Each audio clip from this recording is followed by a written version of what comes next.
May bagong banta sa kalusugan.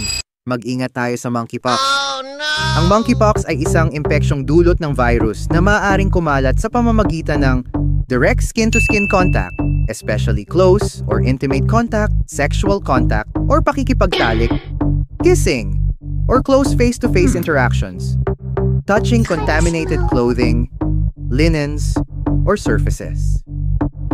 Karaniwang lumalabas ang mga sintomas 1 hanggang 21 araw matapos ang exposure sa virus at maaaring tumagal ng 2 hanggang 4 na linggo.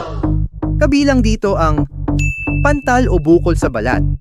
Madalas unang lumalabas sa palad, talampakan, mukha, ari at bibig. Lagnat, masakit na lalamunan, pananakit ng ulo, pananakit ng kalamnan at likod. Matinding pagkapagod o panghihina at pamamaga ng kulani. Kung may sintomas, mag-isolate agad at pumunta sa health center or pinakamalapit na ospital. Huwag itong ipagsawalang bahala.